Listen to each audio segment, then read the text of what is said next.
Olá pessoal, bom dia, boa tarde, boa noite a todos os senhores que são inscritos no nosso canal Anotações de Processo Civil. Se você ainda não é, eu sou o professor Arthur Vieira e depois que eu concluí o meu doutorado em Direito Processual, eu resolvi me dedicar a esses veículos de comunicação para que eu pudesse transmitir aos senhores conhecimento jurídico de qualidade e de forma gratuita. Aqui eu vou pontuar o meu e-mail de contato para que eventuais interessados possam estabelecer um contato mais direto. Inclusive, nós podemos eventualmente considerar a hipótese de publicar um artigo científico em conjunto, tá certo? Bom, gostaria de pontuar também com os senhores o nosso canal no YouTube. Se você ainda não é inscrito, basta clicar no ícone do livro que fica no canto inferior do vídeo para que você se inscreva. Sugiro também que você clique no ícone do sininho para que você possa ativar as notificações dos vídeos que são constantemente disponibilizados por aqui. Gostaria de apresentar também aos senhores a nossa plataforma acadêmica, arturvieiracursos.com.br, arturvieiracursos.com.br, onde os senhores encontrarão cursos online de modo gratuito, inclusive com a emissão de certificado válido em todo o território nacional, tá certo? Então, após a pausa, nós vamos tratar do vídeo de hoje. Então, meus amigos, no vídeo de hoje nós vamos tratar a respeito das hipóteses de modificação da competência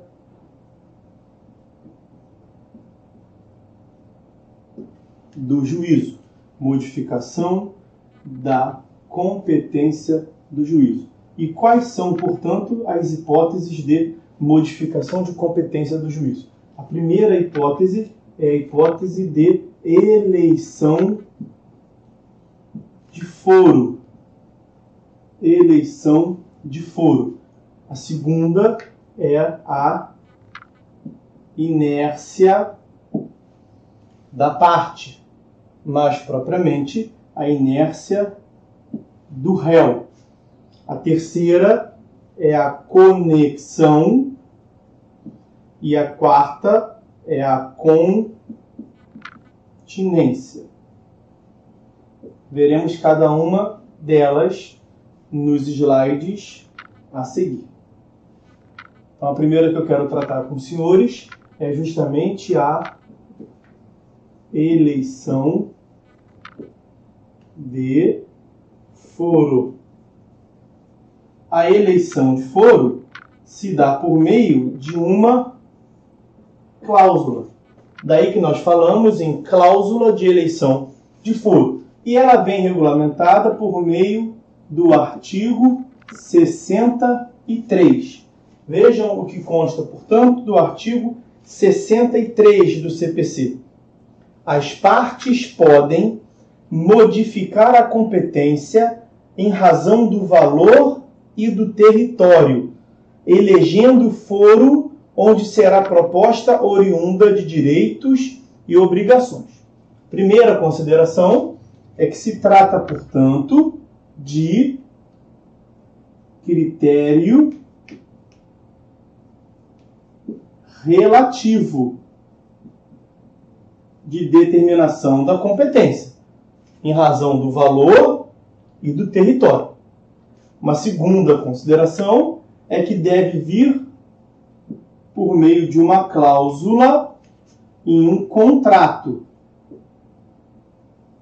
E aí nós veremos no parágrafo primeiro que a eleição de foro só produz efeito quando constar de instrumento escrito e aludir expressamente a determinado negócio jurídico. Então, a cláusula deve constar de um contrato, e esse contrato deve ser um contrato escrito, determinado e específico. Deve ser, portanto, um contrato escrito, determinado e específico. Ou seja, não se admite cláusula de eleição de foro em contrato verbal. Também não se admite cláusula de eleição de foro genérica. Ou seja, as partes não podem pactuar, mesmo que se dê em um contrato escrito, que elas estão pactuando para o todo sempre, que todos os demais contratos que elas venham a celebrar, todos os litígios que eventualmente venham a ocorrer entre elas, para o todo sempre, estarão sempre submetidos àquele foro que elas escolheram. Não pode. É só para aquele contrato, é só para aquele negócio jurídico especificamente. Tá certo? Uma próxima consideração que nós devemos fazer é o que consta do parágrafo 3º. Na verdade, vamos começar pelo parágrafo 2º. O parágrafo 2º determina que esta cláusula obriga os herdeiros, diz lá, parágrafo 2º, o foro contratual obriga os herdeiros e sucessores das partes. A lei até cai numa redundância porque herdeiro é uma espécie de sucessores. Então, obriga os sucessores de modo geral. E aí vem o parágrafo 3º e trata do que talvez seja o mais importante. Antes da citação, a cláusula de eleição de foro, se abusiva, pode ser reputada ineficaz de ofício pelo juiz, que determinará a remessa dos autos ao juízo do foro de domicílio do réu. Então, até a citação, parágrafo 3º. Parágrafo 3º. Até a citação, pode o juiz de ofício, pode o juiz de ofício reputar ineficaz a cláusula. Quando que ele pode reputar ineficaz a cláusula? Quando ele entender que ela foi inserida de modo abusivo. E aí, vejam, ele não declara nula. Aqui ele declara ineficaz. A ineficácia da cláusula. Ele só vai deixar de atribuir efeitos jurídicos válidos àquela cláusula. Não se trata, portanto, de nulidade. É ineficácia. Toma cuidado com isso. E ele não está falando, o código não fala de contrato de consumo. Nós sabemos que o contrato de consumo ele pode ter cláusulas abusivas, mas nem toda cláusula abusiva está inserida em contrato de consumo. O CPC fala em reconhecimento da abusividade da cláusula. Cuidado para não confundir. O CPC não vincula o reconhecimento de ofício pelo juiz a necessariamente o contrato ser de consumo. É claro que pode ser, mas não necessariamente. Mas o importante é que isso se dá, o código reconhece essa possibilidade até o momento da citação. E aí vem o relevante parágrafo 4º, que vai nos fazer um link com a próxima hipótese. E aí dispõe o parágrafo 4º. Após a citação,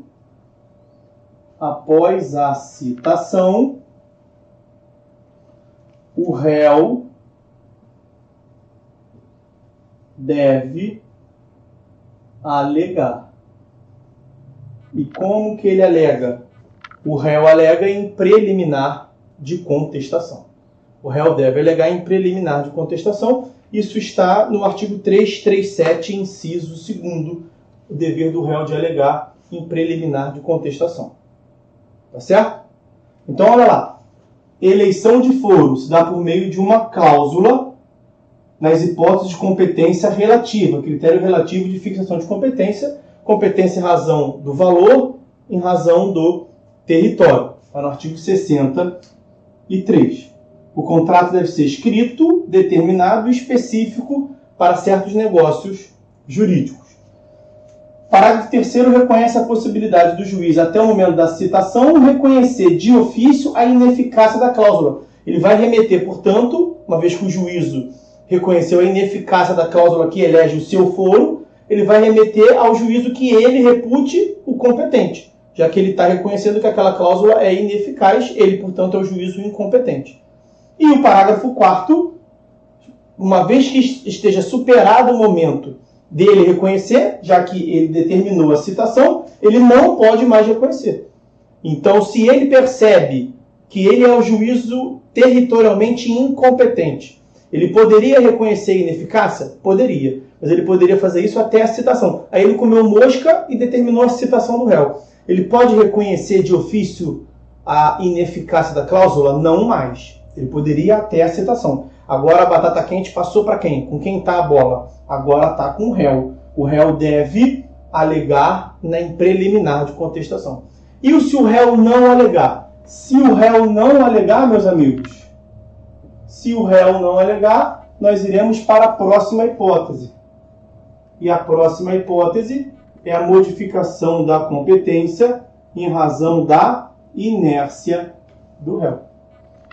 Em razão da inércia do réu, porque nós já vimos em uma outra passagem, em um outro vídeo, a hipótese de prorrogação da competência do juízo.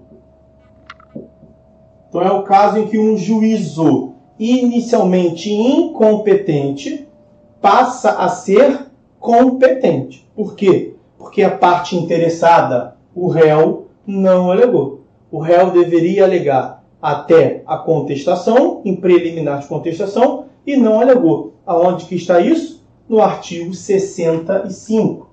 Então tomem nota aí. Olha só. Artigo 65, combinado com 335, inciso 2º e parágrafo 5º do CPC, bem como também o artigo 340. Tá ok? É a hipótese, portanto, de prorrogação da competência. Aquele fenômeno pelo qual nós temos a delimitação do âmbito de competência do juízo, ele pode atuar aqui. Então, a princípio, se for instaurada uma demanda aqui fora do seu âmbito de atuação, ele será incompetente, aqui também, e aqui, a princípio, ele também será incompetente. Mas imagine que aqui é em razão do território. Então, incumbe ao réu alegar a incompetência. Se o réu não alega, nós vamos admitir a prorrogação da competência. Como que se dá a prorrogação da competência? É esse fenômeno aqui. O juízo que a princípio é incompetente, ele vai prorrogar a competência. Ele vai, naquele caso concreto, aglutinar, ele vai aumentar o seu âmbito de competência. Ele vai passar a ter a atribuição para somente naquele caso exercer jurisdição naquela hipótese. Porque em razão da inércia da parte interessada, prorrogou-se a competência daquele juízo. Beleza? Vamos agora à próxima hipótese de modificação da competência, a terceira hipótese de modificação da competência, que é a conexão. A conexão que está prevista no artigo 55. Olha o que dispõe o artigo 55.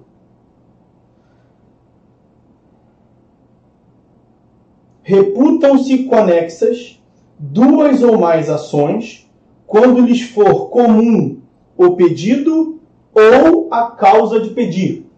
Então, reputam-se conexas duas ou mais ações quando lhes for comum. Então, a hipótese de comunhão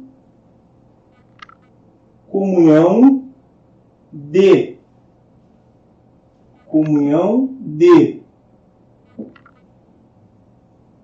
causa de pedir ou pedido. Os senhores devem saber que causa de pedir e pedido são os elementos objetivos da demanda. Quais são os elementos da demanda? Partes, causa de pedir e pedido. As partes são os elementos subjetivos da demanda. Causa de pedir e pedido são os elementos objetivos da demanda. Qual é o objetivo da conexão? É a reunião desses processos que nós veremos, em tese, eles já poderiam ter sido propostos desde o início juntos. Porque são as mesmas causa de pedir e pedido. Eles são baseados no mesmo evento fático, na mesma causa de pedir. Então, se eles tivessem sido propostos desde o início de uma forma consorciada, numa mesma demanda, o que nós teríamos, ou seja, isto se aproxima em uma certa medida com o Instituto do Litisconsórcio. Eu costumo dizer em sala de aula o seguinte: imagina um exemplo. Um acidente automobilístico que envolve um veículo, um ônibus da 1001, para não citar a empresa. Um acidente que envolve uma empresa que presta serviço rodoviário intermunicipal e tinha ali 50 passageiros. Os 50 passageiros se conhecem, é uma turma universitária. Eles podem ir a juízo em um mesmo e único processo? Podem. Qual é o nome deste fenômeno? Litisconsórcio. Mas eles podem ir a juízo em 50 processos distintos? Podem também. Se eles vão a juízo em 50 processos distintos, com base no mesmo acidente, na mesma questão de fato, dito de outra forma, na mesma causa de pedir, estaremos diante de qual fenômeno processual? Conexão. Os 50 processos distintos, porque tem partes distintas, 50 autores diferentes, em face da mesma empresa ré, com base na mesma causa de pedir, formulando diversos pedidos. Então são demandas distintas. Tem em comum a causa de pedir. Qual é o risco que nós corremos e o que é justamente o que o processo quer evitar? Nós corremos o sério risco desses 50 processos distribuídos para 50 juízos diferentes terem decisões contraditórias. Um juiz pode dizer que não houve acidente nenhum, que não está provado a existência de acidente nenhum. O outro juiz pode dizer que está provado que a empresa ré não tem culpa nenhuma. O outro juiz pode dizer que está provado que o fato foi exclusivo, a culpa foi exclusiva de terceiro. O outro juiz pode reconhecer que a culpa é totalmente da empresa ré. Nós podemos ter decisões totalmente contraditórias e conflitantes perante o Poder Judiciário. E aí vejam o que dispõe o artigo 55, parágrafo 3º, que é o grande alcance da conexão. Serão reunidos para julgamento conjunto os processos que possam gerar risco de prolação de decisões conflitantes ou contraditórias, caso decididos separadamente, porque essa é a finalidade da conexão. E continua o dispositivo, mesmo sem conexão entre eles. Veja, a finalidade do código é tamanha, no sentido de se evitar decisões contraditórias, que ele passa um tempão definindo o que é a conexão, para fechar o dispositivo dizendo, olha, mesmo que não tenha conexão, mesmo que superado tudo o que eu disse, nós chegamos à conclusão que não tem conexão, mas tem risco de decisões contraditórias, mesmo assim, vamos reunir. O que eu quero com a conexão é reunir os processos que têm a mesma causa de pedir para evitar decisões contraditórias. Mas mesmo que não tenha conexão, havendo risco de decisões contraditórias, vamos mesmo assim reunir. Porque a lógica é essa, evitar decisões contraditórias. Beleza?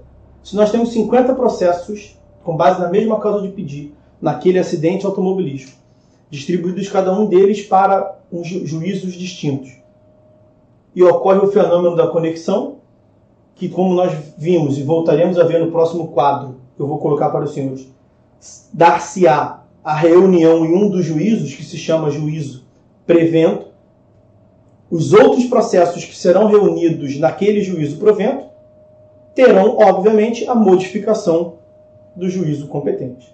Beleza? Mas vejam o que consta do artigo 54. Isso não é aplicável para todas as demandas. Somente para as hipóteses em que haja competência fixada por critério relativo. Artigo 54. A competência relativa poderá modificar-se pela conexão ou continência, observando-se o disposto nesta seção. E aí, para fechar a conexão, vamos ao parágrafo 1º do artigo 55, que eu pulei de propósito. Os processos de ações conexas serão reunidos para decisão conjunta, salvo se um deles já houver sido sentenciado. Porque se a finalidade é evitar decisões contraditórias, se já houve decisão em um deles, é claro que ele não vai entrar na reunião. Porque o risco de se evitar decisões contraditórias, para ele, não vai se alcançar. Beleza? Então, se um deles já houver sido sentenciado, ele não vai entrar naquele bolo dos que se irá reunir. Beleza? Vamos tratar rapidinho da continência, porque a continência também é importante para esta lógica a respeito da reunião dos processos. Então vamos ver o que é a continência, para que a gente possa ver essa lógica aí do juízo prevento.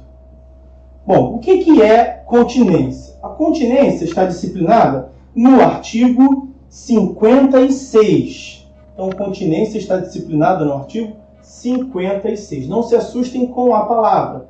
Continência é a relação que existe entre continente e contido. Quando você bebe um copo d'água, o copo contém o líquido. Então, o copo é o continente, o líquido é o contido. E a relação que há entre eles é de continência. O continente sul-americano contém alguns países, um deles o Brasil. A relação entre o continente sul-americano e o país Brasil é de continência. E por aí vai. A mesma coisa acontece entre demandas. Há uma relação de continente, uma demanda que é maior, e de contida, uma demanda que é menor. E a relação, portanto, que se estabelece entre elas é de continência. É justamente esse o fenômeno. Tá bom? Então, olha lá. Dá-se a continência entre duas ou mais ações quando houver identidade quanto às partes e à causa de pedir. Quais são os elementos da demanda? Partes, causa de pedir e pedido. Então, dois dos elementos são idênticos, partes e causa de pedir. O que está faltando o dispositivo falar é o pedido. Vai continuar. Mas o pedido de uma, por ser mais amplo, abrange as demais. Então, nós temos uma primeira demanda, a demanda 1, que vai até aqui. E temos uma segunda demanda, a demanda 2, que vai até aqui. Então, a demanda 2, que é amarela, ela é maior do que a demanda 1, que é a demanda azul. Então, a demanda 2 é a continente. E a demanda 1 é a contida.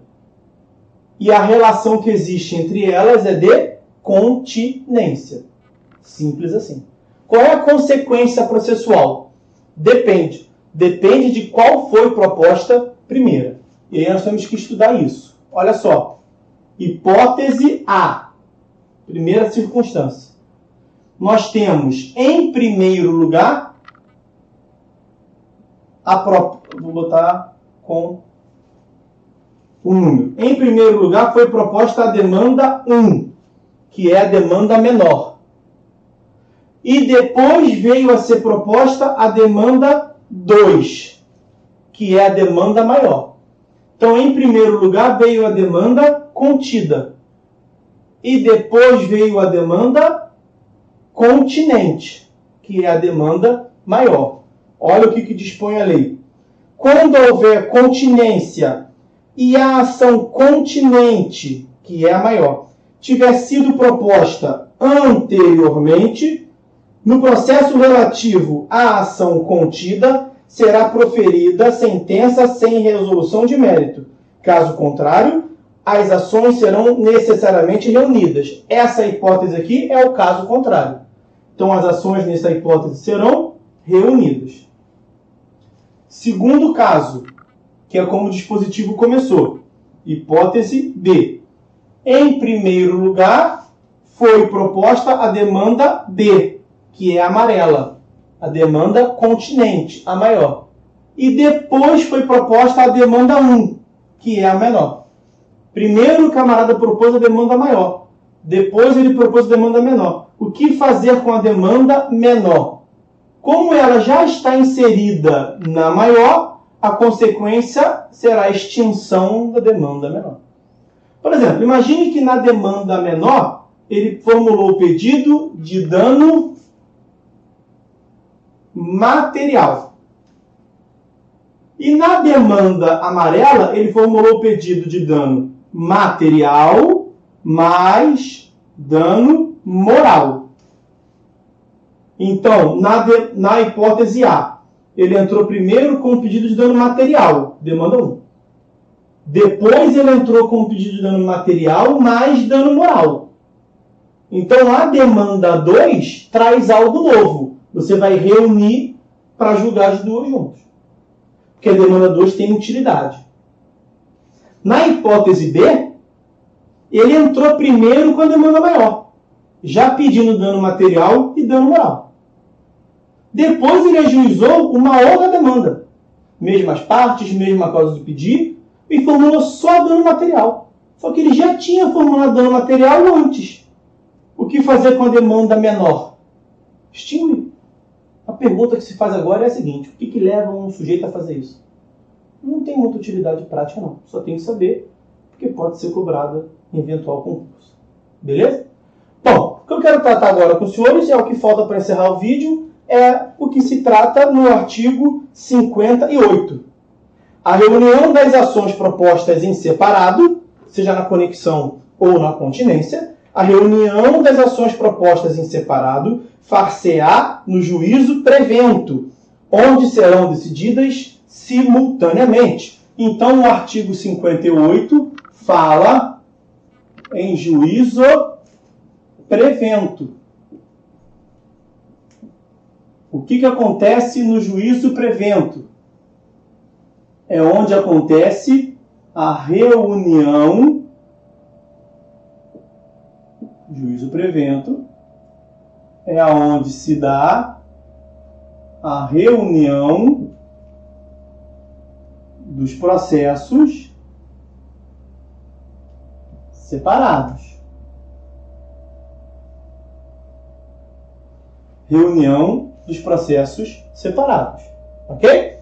E qual é o juízo prevento que receberá esses processos separados? A resposta está no artigo seguinte, no artigo 59. O registro ou a distribuição da petição inicial torna prevento o juízo. O registro ou a distribuição da petição inicial. Então, será o juízo que tiver em primeiro lugar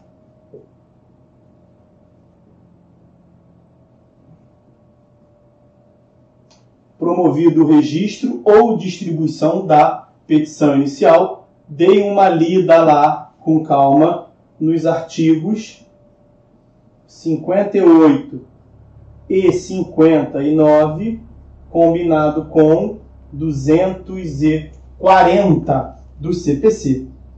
Combinado com o artigo 240 do CPC. Tá certo? Bastante coisa relacionada às hipóteses de modificação da competência. Fiquem todos com Deus. Até uma próxima, senhores. Forte abraço.